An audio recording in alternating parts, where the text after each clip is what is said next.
สวัสดีเพื่อนๆทุกคนที่ฟังช่องเล่าเรื่องผีนะครับผมชื่อนัทและเรื่องที่ผมจะเล่าก็เกิดขึ้นกับครอบครัวของผมเมื่อประมาณ20กว่าปีก่อนตอนนั้นผมอายุได้35ปี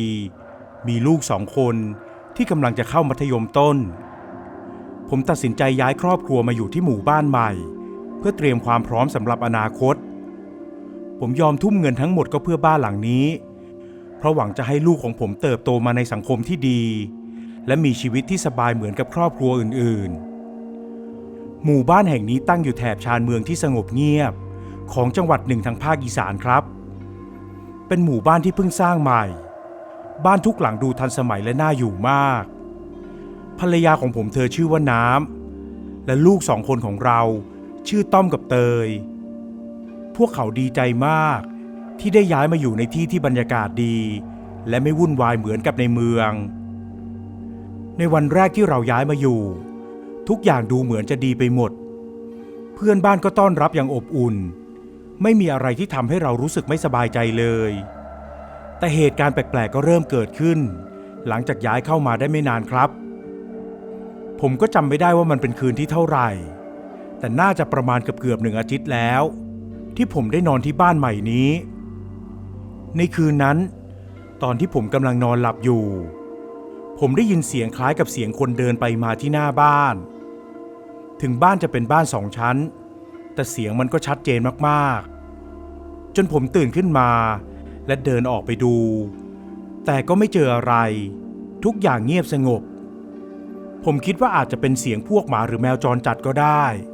เพราะก็มีให้เห็นบ้างประปรายตั้งแต่ที่ย้ายเข้ามาแต่นั่นแหละครับเหตุการณ์แปลกๆมันเริ่มขึ้นจากตรงนี้พอตื่นเช้ามาน้ำเล่าให้ผมฟังว่าขณะที่เธอกำลังล้างจานอยู่ในครัวเธอเห็นเงาดำๆผ่านไปที่หน้าต่างเธอรู้สึกกลัวแต่ก็ไม่ได้พูดอะไรเพราะคิดว่าอาจจะเป็นเงาของต้นไม้หรืออะไรบางอย่างที่ไม่สำคัญแต่ไม่กี่วันหลังจากนั้นเหตุการณ์แปลกๆก็เริ่มเกิดขึ้นบ่อยต้อมและเตยก็เริ่มบ่นกับผมและภรรยาว่าในตอนกลางคืนพวกเขาได้ยินเสียงคนคุยกันที่ชั้นล่างของบ้านทั้งที่ไม่มีใครอยู่ผมกับน้ำก็เริ่มรู้สึกไม่สบายใจและคิดว่าอาจจะเป็นแค่จินตนาการของเด็กๆก็เท่านั้นผมยอมรับเลยครับว่าผมพยายามหาเหตุผลมารองรับและบอกกับตัวเองตลอดว่าทุกอย่างที่เกิดขึ้นต้องไม่ใช่เรื่องผีหรือเรื่องเหนือธรรมชาติแต่ทว่าในช่วงเดือนแรกคืนที่ผมกลับมาจากการทำงานดึกๆและกำลังนั่งพักผ่อนอยู่คนเดียวในตอนที่ภรรยาและลูกๆหลับไปแล้วผมนั่งดูทีวีอยู่ในห้องนั่งเล่นแล้วเสียงฝีเท้าหนักๆก็ดังขึ้นเหมือนกับเสียงของคนเดินขึ้นบันไดผมรีบขึ้นไปดูและเห็นเงาของผู้ชายคนหนึ่งยืนอยู่ที่ปลายบันไดเขาหันมามองที่ผมและใบหน้านั้นมันไม่มีคิ้วตาจมูกหรือปากเลยครับผมรู้สึกชาและเย็นไปถึงกระดูกก่อนจะรีบวิ่งกลับไปตั้งหลักที่ห้องนั่งเล่นผมใช้เวลาตั้งสติอยู่สักพักก่อนจะเดินกลับไปดูอย่างกล้าๆกลัวๆอีกครั้งพอเห็นว่าไม่มีเงาของผู้ชายคนนั้นแล้วผมก็รีบวิ่งไปที่ห้องนอนและรีบล็อกประตูกระโดดขึ้นไปนอนกับภรรยาทันทีเลยน้ำตื่นขึ้นมาด้วยความตกใจและถามผมว่าเกิดอะไรขึ้นผมเล่าให้ฟังถึงสิ่งที่ผมเห็นและบอกว่าเราต้องออกไปจากที่นี่กันก่อนผมจะไปปลุกลูกๆแต่น้ำก็ช่วยให้ผมสงบสติอารมณ์ลงและบอกกับผมว่าผมอาจจะเหนื่อยมากจนเกินไปอย่าคิดมากเลยนะนัทอาจเป็นเพราะเหนื่อยน่ะเลยเห็นภาพแปลกๆมีเรื่องเครียดๆด้วยหรือเปล่าช่วงเนี้ยผมไม่รู้จะพูดยังไงให้น้ำเข้าใจว่าผมมั่นใจมากๆว่าไม่ได้คิดไปเองแต่ถึงอย่างนั้นผมก็เลือกที่จะปล่อยให้เรื่องนี้เป็นไปอย่างที่น้ำคิดครับแต่เพราะเหตุการณ์แปลกๆและเรื่องน่ากลัวที่เกิดขึ้นบ่อยมันก็ทำให้ผมเริ่มหวาดระแวงและสังเกตทุกอย่างมากขึ้นจนเรื่องมันไม่ได้เกิดแค่กับผมแต่เริ่มเกิดขึ้นกับครอบครัวของผมอย่างชัดเจนมากขึ้นน้ำเล่าให้ผมฟัง ว่าตอนนั้นน้ำกำลังเตรียมมื้อเย็นอยู่ในครัวเธอได้ยินเสียงหัวเราะเหมือนเยาะเย้ยจากทางด้านหลังพอเธอหันกลับไปมองก็ไม่เจอใครเลยคิดว่าอาจจะเป็นลูกๆมายืนแกล้งแต่ก็นึกขึ้นได้ว่าลูกๆยังไม่กลับจากโรงเรียนน้ำพยายามจะไม่คิดอะไรมากแต่เมื่อหันกลับมาเธอก็เห็นเงาของผู้หญิงคนหนึ่งแวบผ่านกระจกหน้าต่างไป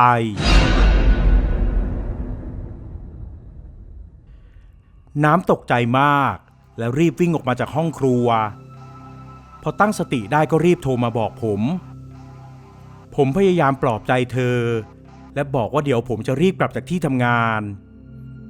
ในตอนนี้ผมเริ่มระแวงที่จะอยู่ในบ้านของตัวเองแล้วน้ำเองก็เริ่มเป็นแบบนั้นเหมือนกัน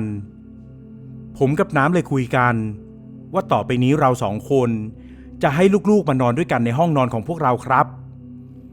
แต่คืนแรกที่เราตัดสินใจมานอนรวมกันผมที่นอนหลับไม่ค่อยสนิทเพราะกังวลอยู่แล้วก็ได้ยินเสียงประตูห้องนอนเปิดออกผมลืมตาขึ้นและเห็นเงาดำๆของผู้หญิงคนหนึ่งยืนอยู่ที่ประตูเธอหันมามองผมด้วยดวงตาถลึงที่แดงมากๆพร้อมกับรอยยิ้มที่น่ากลัวผมรู้สึกกลัวและไม่สามารถขยับตัวได้เธอค่อยๆเดินเข้ามาใกล้ผมและยื่นมือมาหาผมสะดุ้งตื่นขึ้นมาและรู้ว่าตัวเองฝันไปน้ำก็ตื่นขึ้นมาด้วยผมตัดสินใจเล่าให้น้ำฟังเรา2 คนเริ่มคิดมากและพยายามที่จะหาทางออกให้กับเรื่องนี้ในทีแรกเราคิดว่าเป็นเพราะเราทำบุญขึ้นบ้านใหม่ไม่ถูกวิธีหรือเปล่าแต่พอลองคิดทบทวนดีๆเราก็ทำทุกอย่างถูกต้องอย่างที่ควรจะทำแล้วคืนนั้นทั้งคืนผมกับน้ำก็ได้แต่นอนมองลูกๆหลับอยู่อย่างเงียบๆจนถึงเช้าเลยแหละครับแล้วมันก็ถึงคราวของลูกๆผมจนได้ช่วงวันหยุดสุดสัปดาห์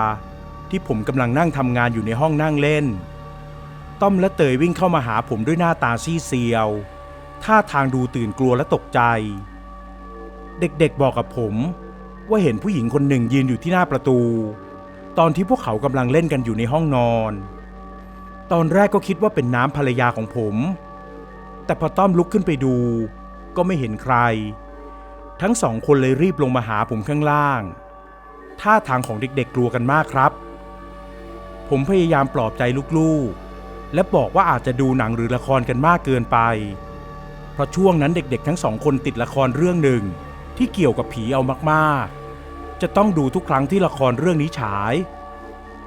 ถึงปากผมจะบอกลูกๆว่าคิดกันไปเองแต่ในใจผมก็เริ่มกังวลและรู้ดีอยู่แก่ใจว่ามันไม่ใช่เรื่องที่เด็กๆจะคิดกันไปเองแน่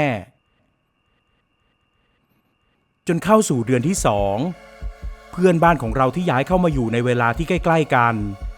นั่นก็คือเอกกับแอนก็มาหาเราที่บ้านพวกเขาทำทีว่าเอาของมาฝากแล้วแวะมาเยี่ยมแต่ท่าทางก็ดูแปลกๆและมองไปรอบๆบ้านของผม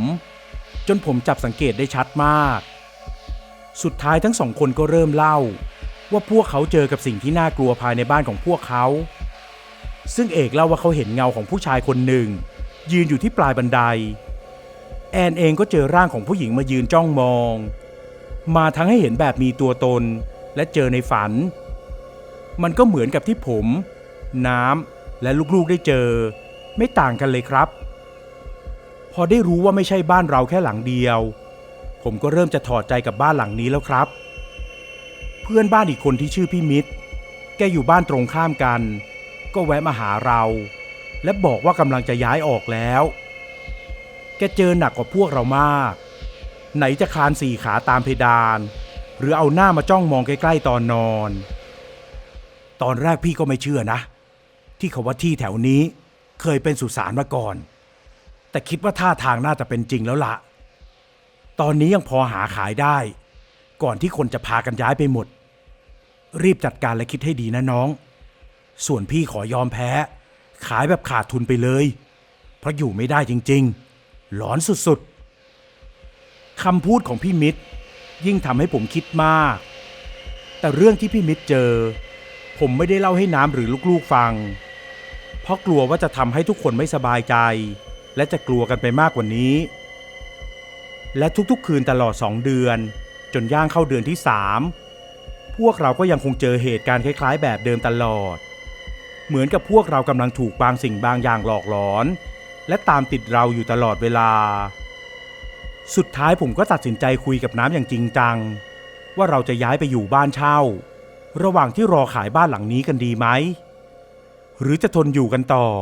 และหาวิธีอย่างอื่นมาจัดการน้ำเองก็หนักใจไม่ต่างกับผมและเห็นใจผมที่พยายามทุ่มเทเพื่อครอบครัว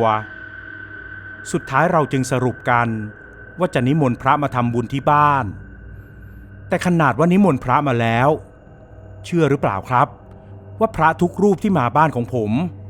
ทุกท่านต่างก็มีอาการแปลกๆบางท่านถึงกับหยุดสวดแล้วก็กลัวจนต้องลุกขึ้นวิ่งออกไปนอกบ้านเหมือนลืมไปว่าอยู่ในสถานภาพของพระเรื่องนี้เป็นเรื่องที่ลือกันไปทั้งหมู่บ้านจนบ้านหลังอื่นที่เจอเรื่องแปลกๆและเรื่องน่ากลัวเหมือนกันต่างก็พากันย้ายออกไปเกือบจะหมดแล้วพรุ่งนี้ผมจะไปดูบ้านเช่าที่ติดต่อไว้น้ำก็พาลูกไปอยู่ที่บ้านแม่ก่อนนะและทางออกสุดท้ายที่เราตัดสินใจก็คือย้ายออกจากบ้านหลังนี้ไปอยู่บ้านเช่าระหว่างที่รอขายบ้านหลังนี้แล้วค่อยเอาเงินที่ได้มาไปหาซื้อบ้านหลังใหม่ครับถึงจะต้องจ่ายเงินหนักเป็น2 เท่าแต่มันก็ดีกว่าที่ผมต้องปล่อยให้ครอบครัวอยู่กับสิ่งที่น่ากลัวแบบนี้แม้จะทนกันมาได้เกือบ3 เดือนเพราะไม่อยากย้ายไปไหนแต่เมื่อถึงคราวที่ต้องตัดสินใจจริงๆผมก็ต้องยอมรับครับในคืนสุดท้ายก่อนที่เราจะย้ายออกเหตุการณ์ที่น่ากลัวก็เกิดขึ้นอีกครั้งกลางดึกผมหิวน้ำและลงมาที่ห้องครัวด้วยความงัวเงียผมดื่มน้ำเสร็จก็รีบเดินจะขึ้นห้องนอนแต่จู่ๆผมก็ได้ยินเสียงดังเหมือนคนเดินไปมาที่ห้องนั่งเล่นผมชั่งใจอยู่สักพักว่าจะไปดูดีไหมถึงจะกลัวมากๆแต่ร่างกายก็เหมือนขยับไปเองผมเดินไปดูที่ห้องนั่งเล่นเพราะเห็นไฟในห้องนั่งเล่นเปิดอยู่แต่ผมจำได้ว่าผมปิดไฟแล้วก่อนที่จะขึ้นไปนอนผมรู้สึกขนลุกไปทั้งตัวก่อนจะได้ยินเสียงที่ผมไม่มีวันลืมเลยครับจะไปแล้วเหรอนึกว่าจะอยู่ด้วยกันไปจนตาย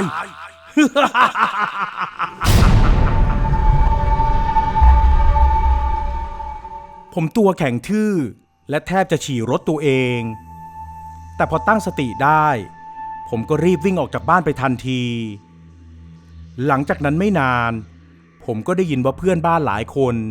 กำลังจะย้ายออกจากหมู่บ้านนี้เหมือนกันกับผมและผมเองก็ขายบ้านนี้ได้ในราคาที่ขาดทุนแถมยังต้องรู้สึกผิดอีกด้วยครับที่โกหกไปว่าบ้านหลังนี้ไม่มีอะไรจนผ่านไปประมาณ 2-3 ปีหมู่บ้านแห่งนี้ก็กลายเป็นหมู่บ้านร้างเพราะเรื่องผีที่แพร่กระจายออกไปจนตอนนี้ที่หมู่บ้านแห่งนั้นบางส่วนได้ถูกรื้อสิ่งปลูกสร้างและเปลี่ยนเป็นสถานที่อื่นไปแล้วแต่ผมก็ไม่รู้เลยว่าสถานที่แห่งใหม่ที่ถูกสร้างมาทดแทนนั้นจะมีเรื่องน่ากลัวอะไรหรือเปล่าถึงผมกับครอบครัวจะย้ายออกมาจากที่นั่นได้หลาย10 ปีแล้วแต่ความทรงจำถึงเหตุการณ์ในหมู่บ้านนั้นยังคงอยู่กับผมเสมอบางครั้งในเวลากลางคืนผมก็ยังสะดุ้งตื่นขึ้นมาเพราะฝันร้ายบ่อยๆแต่พอนานวันผ่านไปอาการผมก็ดีขึ้นทุกวันนี้ผมก็ยังฝันร้ายถึงบ้านหลังนั้นอยู่บ้างจนในตอนนี้ลูกๆของผมโตกันแล้วน้ำก็จากผมไปเพราะโรคร้ายผมเองก็ไม่รู้ว่าจะลืมเรื่องน่ากลัวพวกนี้ได้ตอนไหนก็เลยเอามาเล่าให้ช่องเล่าเรื่องผีฟังครับขอบคุณมากๆที่มีช่องทางให้ผมได้เล่าเรื่องที่ผมไม่กล้าเล่าให้ใครฟังหวังว่าเรื่องนี้จะเป็นเรื่องผีเรื่องเดียวทั้งชีวิตของผมและขอให้ผมไม่ต้องเจอกับเรื่องอะไรที่น่ากลัวแบบนั้นอีกแล้วนะครับสวัสดีครับ